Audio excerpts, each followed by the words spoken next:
And I've actually had the good fortune to travel all over the world to meet with communities like you, look at what they're doing about their love of their place and how they enact that. And I can honestly say that this is definitely the world leader in mustard placemaking.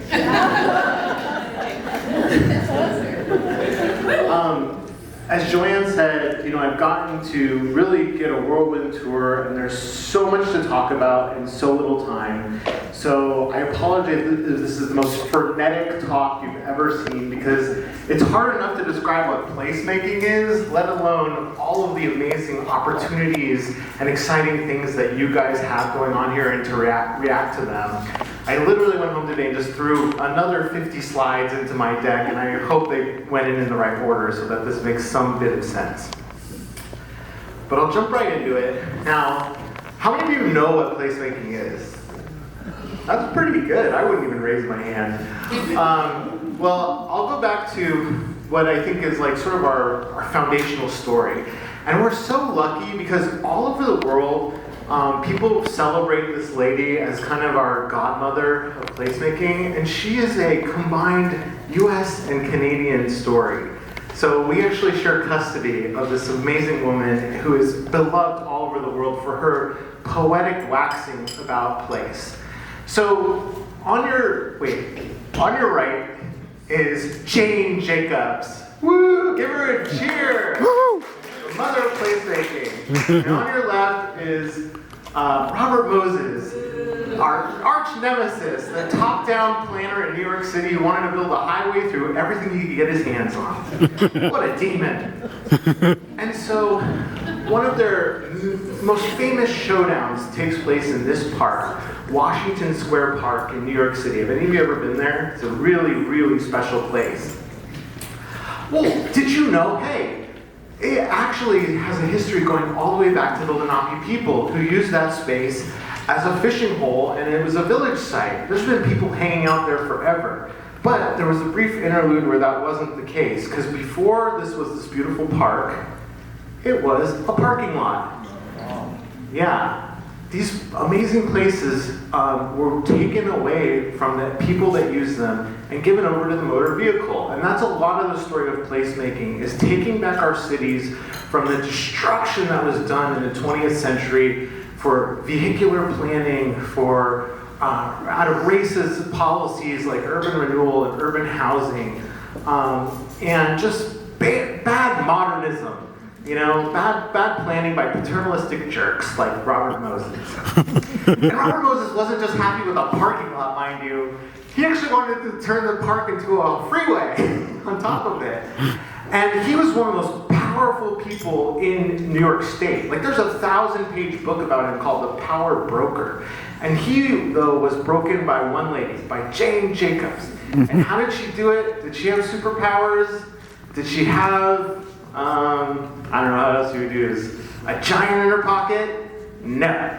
She had angry mothers! Woo! And so it was actually her going through her neighborhood, riling up the other mothers that, hey, this is our park, this is our home territory, they are going to tear this down. We need to raise the red flags and the alarms. And they didn't just, go out there and stand there. They did really creative stuff. Like, you all know the politicians, they love to have a ribbon cutting when the new project gets built. And that's what actually pushes so many bad projects through, is the desire to stand in front of it, take a picture, and leave it with us forever. Well, she had the children do a ribbon tying. They were saying, we love this place. This is what we're here for. This is what we want.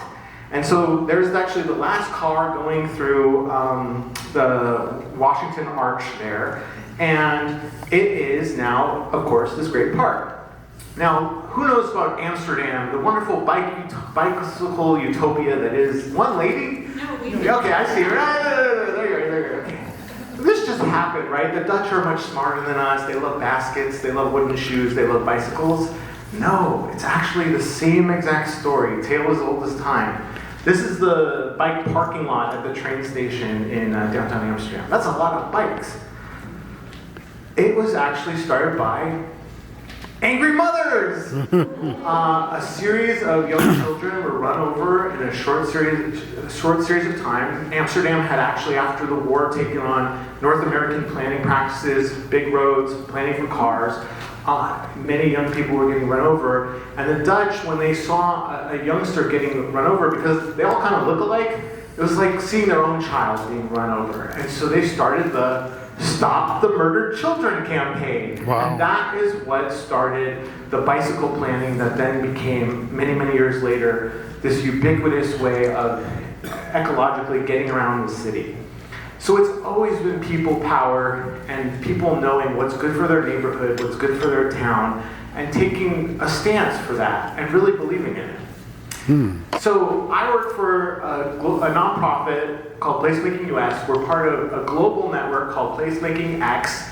Yes, there is a Placemaking Canada, and as well as many others. And we try and promote these ideas, these philosophies, and support the placemakers all over the planet by connecting them with information, but most importantly with each other. Because as these sort of tactics and techniques of good community building go around the world, they adapt and morph and change as they marry with different local contexts. It's all about how this information is utilized locally by experts like yourself to implement in your town. So if you see anything that I'm saying that's highly offensive or seems off, that's okay. That just means it's not for you. It's not to be uptook and utilized here, or it needs to be transformed in some way. So I'm not prescribing anything to you specifically. I would like to highlight that we did work earlier this year with the Canadian Urban Institute. Yes, there's a Canadian Urban Institute. On a sort of roundup of placemaking practices, and you can download that guide here, and it just covers really high-level different types of placemaking, regenerative placemaking, feminist placemaking, indigenous placemaking, all this type of stuff. It's really glossy, lots of hot pink colors, really fun little read. I'll give you a second to photograph that. All right. You're gonna have to get it from a friend. Okay, so,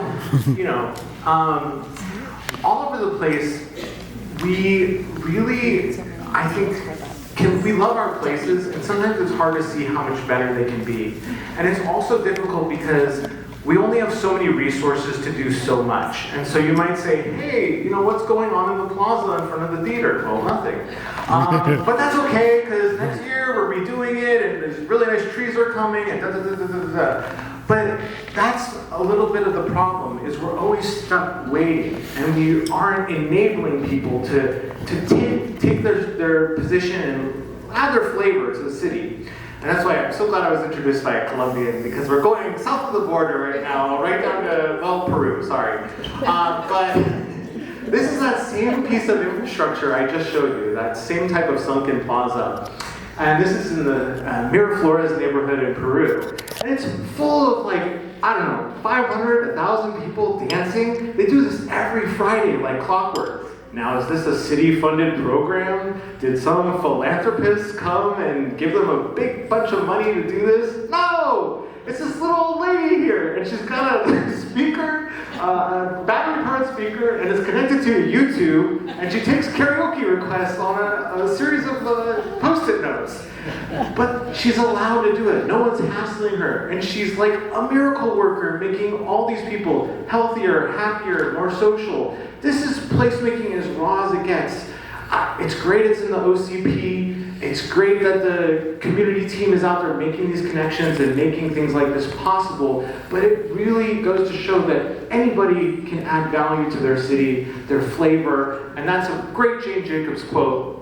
The city that has something for everyone was made by everyone. So this is the Nanaimo, Diana Krall Plaza. Gosh, people hate this plaza, and with good reason. It's horrible. It's not only kind of oddly designed, but people were kind of offended that it's named after a celebrity who probably doesn't even know it exists, when this also was an indigenous fishing village, an important place. And hey, it's right in front of the Civic Center. This should be the heart of activity. We accept stuff like this in North America. I don't know what's wrong with this. I was born here. I don't get it. You go outside to other countries, this wouldn't be happening. It's unacceptable. I mean, that's public art. That looks like a torture rack device. That's not inspiring. That's not a good use of our public dollars. It's making me upset just looking at it. I imagine myself hung up there like a salami. And when there's such great examples down the road, this place is known as Portland's living room. It's activated 365 days of the year with both small programming and signature events. It has an adjacent nonprofit that specifically manages the space. Under it, it's a park, so it has basic level of functions from the city, but then it recognizes it needs that extra layer, that interstitial or intermediary force that can then make this something that the community can love and can gather at and can enjoy, and that's well run. This is it on Christmas. Oh, here's one. Down the road. This is slightly problematic. Now, I have a theory about this, which is that it was designed on a piece of paper. And you can see it from above, and it's very, well, on a piece of paper, it's very, very nice. Because they're squares, and they're in an orderly fashion, it looks great. And it shows me that there's a desire for placemaking, because things used to be much worse than even that. There's a book called, and a movie, hilarious movie, well worth watching, The Social Life of Small Urban Spaces. And it pointed out that in the 60s we were building spaces like this. Just no humanity, concrete. I mean, you've seen brutalist architecture, I'm sure. We have a brutalist architect here, I know, I met him in the mustard line. And so the social life of small urban spaces points out, no, actually humans are like animals, we like to sit down, we like sun, shade, access to water, like hamsters, food. And so there was an understanding of some of those principles put into that design. But what do we got? Oh, here. I guess we'll miss the next slide. Imagine here that there's another layer of placemaking, which is the co-creation with community of places people love. And that element was missing in that park there. Okay, this is another park just like that. This is a park in El Paso. I saw this park and I went, I don't understand. Like, what is this? There are so many things here. It feels like an obstacle course. This guy just gave up and died on the lawn. He's like, I give up. I don't want to sit on the bench. I'm just going to lay here next to the trash can. And it's the same thing. It's a very classical design. It has some kind of center feature. Unfortunately, the trees block the S, but these things were designed from a top-down perspective.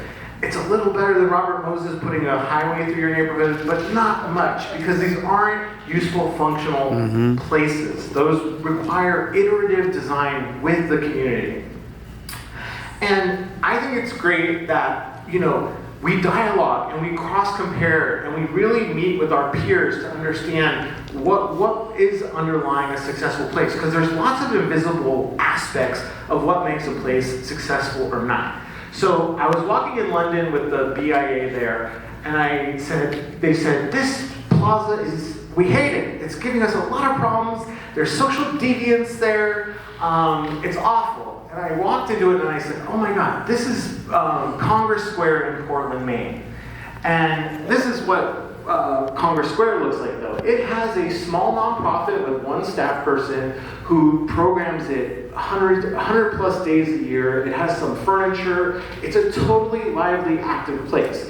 So all I did was I put the guys from Portland Square to talk to the guys in London, and they were just like, what's your MOU look like? And and what do you do about homeless people? And it was all these little, sort of nuanced things about what was going on.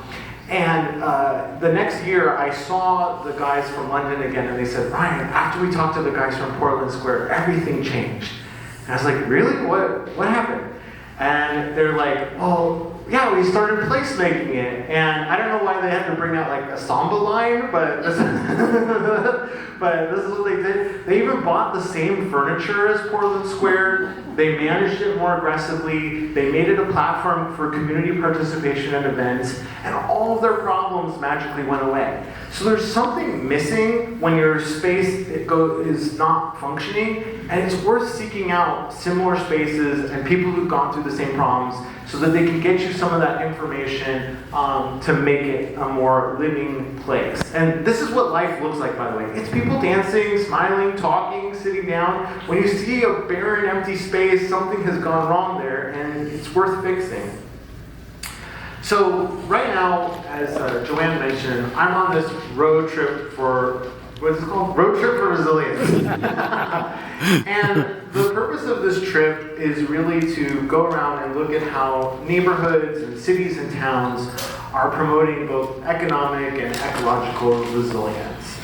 And this is the leg of the tour that I'm on right now. It's actually a whole world tour, so I'm circling the entire globe. But I've been up here in the Pacific Northwest for like 2 weeks or so. I was in Portland and up in Whidbey Island, hanging out with the Cosmic Abuelas on Whidbey. That's an interesting place.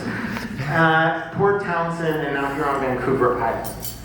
And before that, I was in Mexico. I was at the border, actually, in Tijuana, where there's a ton of placemaking going on.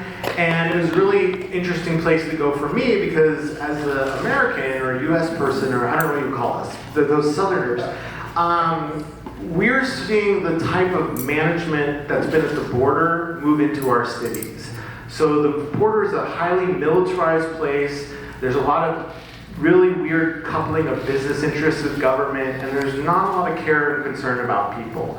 And so it was incredible as we see the border police moving into LA, Chicago, DC, in an unprecedented way that's very alarming to all of us, that the way that that's being combated at the border is with placemaking. That there's networks of community organizations and interest groups, from ecology to arts to trans rights, all working together through an intermediate organization called the Friends of Friendship Park to do placemaking there and to humanize that horrible, horrible space. I was in Los Angeles, where there's a new law in California where you can open a restaurant in your home, a small restaurant. And it's quite amazing because it's creating economic inclusion for people who, there's types of food being served I've never even heard of. Guayaban food, it's delicious. Because there's not maybe a restaurant level demand or market for that yet, but people are sharing their food. It's allowing people to work from home who are being fired from the hospitality industry as Canadians refuse to come back to the United States. And it's also retrofitting suburbia. It's turning these boring places that are just full of houses into little hubs where people can gather with friends and neighbors and have guests. But also, in the case of maybe a climate disaster, these would obviously become centerpieces of the neighborhood that can serve food and be distribution points for diapers and water and things like that. So this is not our first rodeo. I'm on this road trip now, but it really goes back to a previous road trip that we took in 2021, where we were doing a road trip for the recovery from COVID, another disaster.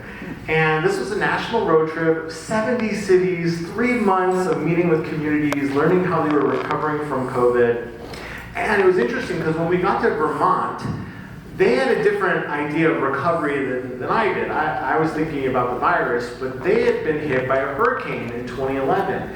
And it was many small towns, and networks of small towns.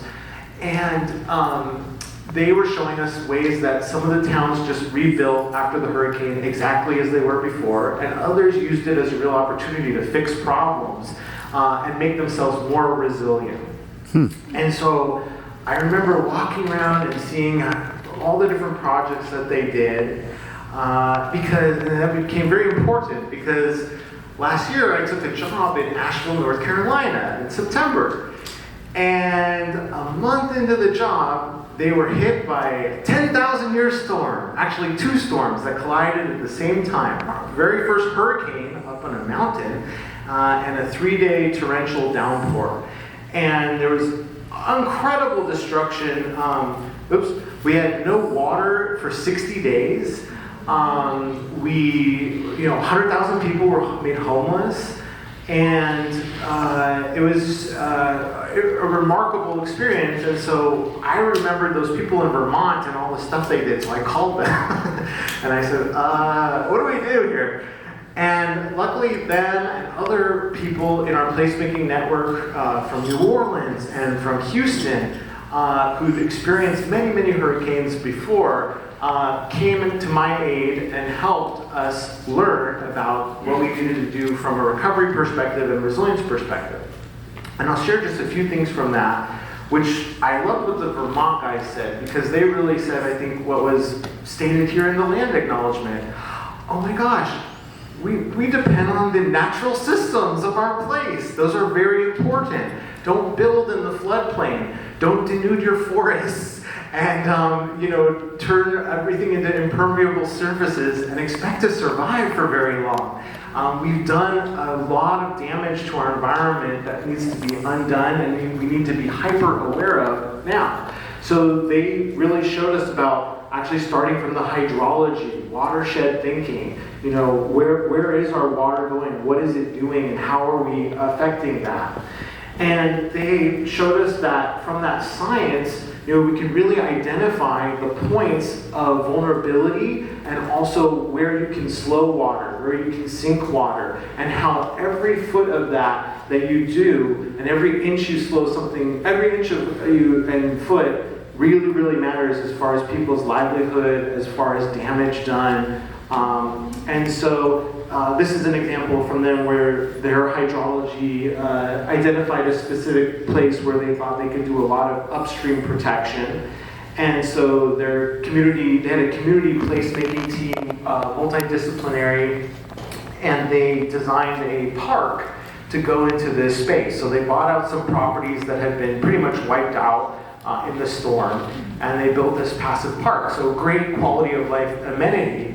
But then when they got hit again in 2023 and 2024 on the same day with additional storms, that park acted like a buffer and protected the neighborhood behind it. The science totally worked, and they were able to save people's houses by building something that's enjoyable for them all year long, but also is a shield against harm. And so, we brought all kinds of people to our community so that we could learn from them, and there were many, many lessons. But there were also lessons just from our community itself. So I was very inspired when the storm happened that hundreds of placemakers were really forged like diamonds overnight. And we called these people resilience hubs, because they just basically, whether it was a business, a church, a person, whatever it was, they just said, I'm going to take care of my neighbors, and I'm going to do everything I can. We're going to be the place. And so we brought 130 of these resilience hubs together to understand better what it was that they needed in the extreme emergency, and how we could better equip them in the future. And what's it called? MIT actually did a summary of this, so if you want to download that, you can. But it was very, very interesting to me, because besides the sort of very pragmatic types of stuff like Starlink and chainsaws, there was some piece of information that was very useful, which is that one of the main things we can do to help ourselves in climate disasters is, say it with me, placemaking! Yes. And I read a book many years ago that I thought was delicious and wonderful, but it ended up being completely validated by the experience with the storm, which is called Palaces for the People by Eric Kleinenberg. And what he says in that study is that social resilience is climate resilience. He used his case study with a heat wave in Chicago in the 1990s, where everybody who died lived in neighborhoods where the library had been closed and there was no park. So there were no spaces for people to actually meet each other. They didn't know their neighbors, and they died of what could be considered very sad and silly things, because they were very basic things. But when you have that sociability, you can actually know your neighbor, what they need, and you kind of get each other out of trouble. So here's a little bit of what things looked like in Asheville after the hurricane. So this was what, in one of the more connected neighborhood hubs, this is like the Cumberland, I think, kind of. Like, everyone's really cool, and like, you know, they all know each other from the show last Wednesday night, and they, you know, they just immediately set up what looked like a free farmer's market that you could just go to and get whatever you need. Wow. This one I loved was a public-private partnership forged in 5 minutes.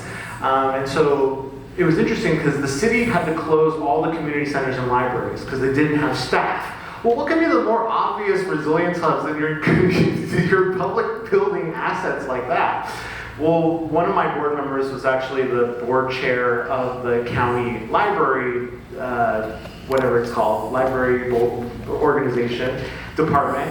And so he just called and said, I'm taking the library, and they didn't really say much to him. So he just had the key and he opened the library. It was a very, very, very important resilience hub. And it gives sort of way to a policy that probably could exist, that you probably want to have like a community team who has an actionable lease. So when there is a disaster, there's a group ready to come in and manage this as a functional site.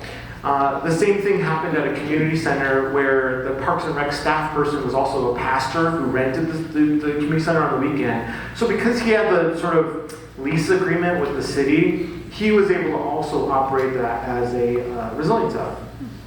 So it was a little sad because where did people end up? Well, they mostly ended up in suburban shopping centers, in parking lots. And you can see, although this is where they gathered, it's not very comfortable. They got kids on their knees, those people are on like a little island of grass.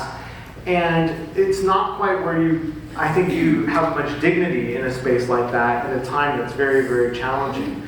What was really shocking was our downtown was a complete void. Now you'd think, walkable, dense, public spaces. Heck, even the darn federal aid water truck was right there and parked at the end of the thing. It was literally became the village well again, and nobody was there. And it really points to a problem that existed in our town that nobody had acknowledged in a long time, which is that the locals had given up on downtown. It had become a place for tourists. It wasn't for them. They didn't want to go there, and nothing could be more to prove the point than an empty downtown during a disaster and people sitting on the asphalt at Walmart.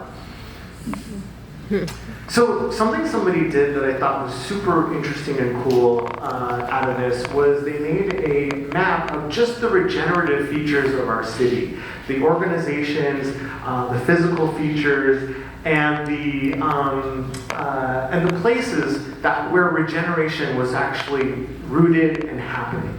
And I've never seen a map like this where you don't see the McDonald's, you don't see all the junk. You just see the parts of the community that are working together, local economy, and local preservation, and equity and justice, and all the values that we thought were the best of our best. And that to start from this is a really, really powerful place. Because I think we always kind of feel deficient and like it's a bit fringe. This place is pretty special, so you might not feel that way. But this really showed, oh wow, we have a lot we're working with, and we can be stronger if we go, oh, you have a better together. If we're better together, better together. Yeah. Now I get that. And I've done the same thing in my community. This is where Long Beach, California, where I run the Food Policy Council, and we did kind of the same thing. We mapped all the places where the good food is. You know, the urban gardens, the local grocers, the cottage food makers, and you start to see where things are concentrated, where you need more of something, and you can be more supportive and also connect people better to those assets. So, and then from a placemaking perspective, what do those places actually look like, and how are they actually connected? So I have a joke in food systems, which, who has a joke in food systems? But I do. And it's I often call it not food security, but food maximum security, because this looks like a food prison, but this is a community garden. Welcome all. This is a big problem that we have in our food system. Now, what would some placemaking magic look like on that? Well, this is a much more intentional community garden, where the fence was made permeable so you could actually see through it. They actually removed the boards on Martin Luther King Jr. Day so that just the minimal structure was still up. And then they even made it a living fence. so that there's little advertisements called blackberries and really juicy ones too, like that little road, stuff that you might see. And then maybe when you're sitting there eating your advertisement, you might actually see the sign that tells you how to participate in the garden. So it's a night and day compared to that chain link fence, which is actually a requirement of our city to put those up. Wow. So you guys have some really interesting food placemaking already going for you. I don't even think they're aware of it, because they told me it was a boo-boo that this even is what I saw. But did you know that the farmer's market is exactly identical to the Plaza Mayor in Madrid, Spain? I mean, you guys are literally making piazzas out of your farmer's market. It's absolutely fantastic. Like, I've never seen a farmer's market with this layout. And they said it's kind of just because the center aisle has been missing. But it's actually quite wonderful, because the way children were behaving in it is something that's very special, because their parents don't have to worry that they're going to get run over by a car, so the kids sort of had free reign. And if I wanted to even turn up the placemaking on it, I did see this in Indianapolis, where at the center of theirs they had some more children's programming and stuff going on, and you could just, honestly, this could be one of those special places in the world. It's just so good what you guys have. And you can just tune that up a little bit. So, okay, what's this? Okay, this is a story. I'll try and just cut through these fast, but so this is a garden in Long Beach. And the story is that these two women were special ed educators, neurodiverse youth, and they also had a passion for foster youth. And they wanted to make a farm where foster youth and with neurodivergent foster youth who are aging out of that system could kind of find their forever family and get job skills at their farm site. And it's a beautiful dream, but they didn't have any land. And they couldn't get a meeting with the city. And so I said, well, just pick a fantasy property and let's start building it out. The budgets, the renderings, let's make it real, let's play. There's play and placemaking. And that way when you get called up, you're ready. And so they called me and they said, oh, Ryan, we found a place. It's in the next city over. So if we're here in Courtenay, it was in Comox or something. And I'm like, okay, great. We design it all up. And then finally they get their call. And they're going into the city, and the city sees all this amazing renderings and budgets and all that, and then they see it's for Comox, and they get super jealous, and they go, no, we can't lose this to Comox, we need this here in Courtenay. And so they sign up a big lease for 14,000 square feet of land, because they thought they were going to lose it. It invoked that secret placemaking juju called FOMO. And so placemaking is really about not just getting angry about it and digging in your heels, but what can you do to make this more real? What can you do to make it more visual, to get more people excited about it, to get even somebody a little jealous, or to even feel like they're going to miss out if they don't do it. And so those kids and that site is really wonderful, but then they're kind of a force on the neighborhood. And this is actually a corner store not far from there where now that food gets delivered. So in a food desert where you might only have access to junk and chips, you have kids dancing down the aisles, tomatoes and celery and lettuce. So it's these amazing gifts that get released when you really touch the heart of the community and untap the potential and passion that people have for the place they live. And so I pointed out a little bit earlier that, what are the individual sites of good things happening in your community, but then how are they connected? So this is a little video where, this is that same neighborhood, and it's a food desert, but there's several gardens. And so we kind of proposed the idea of a food path between them. So not just are the sites open or closed, but then how are they connected and how are they wayfound or wayfinded? I don't think there is a word for that.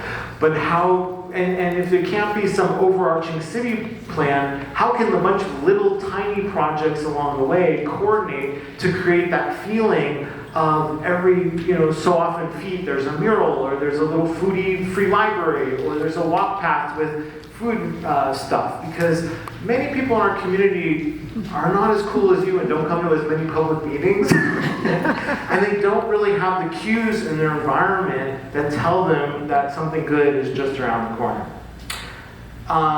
This is another quick one that I love. You guys have actually one of my favorite things, which is I saw when we were driving today, there was a public sign saying when the farmer's market is, 9 to 1, da-da-da-da-da. Okay, we don't have that in my city.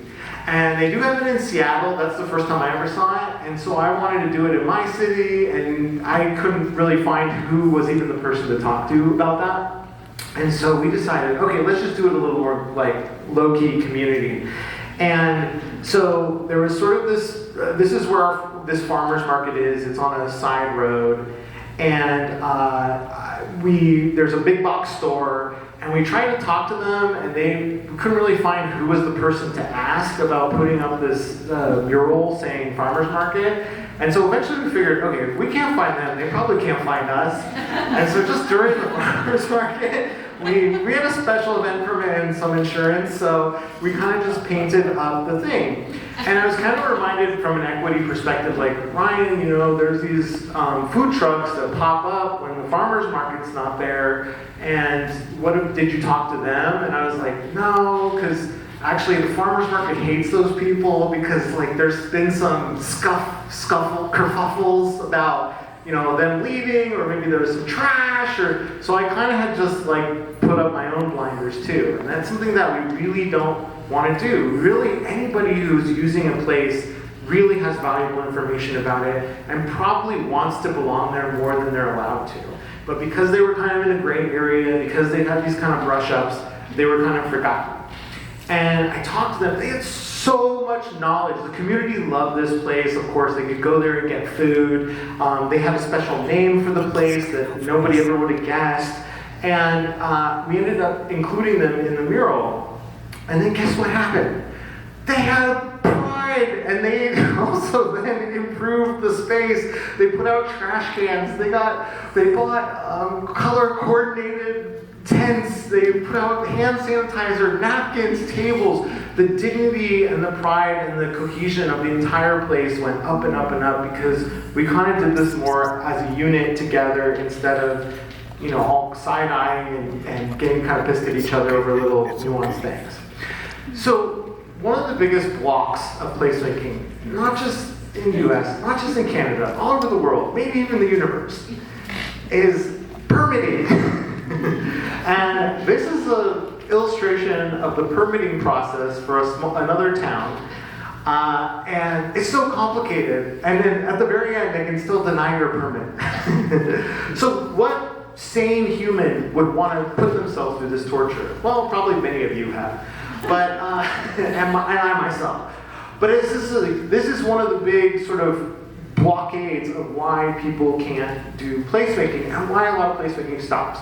So here's another sort of fun story where this is actually one of our farmers markets, and it always bothered me that there's no place to sit at the farmers market. So I bought them these chairs, and I actually go all around the world and take pictures of people sitting on the ground at farmers markets in oil stains with big smiles on their face, because they don't care.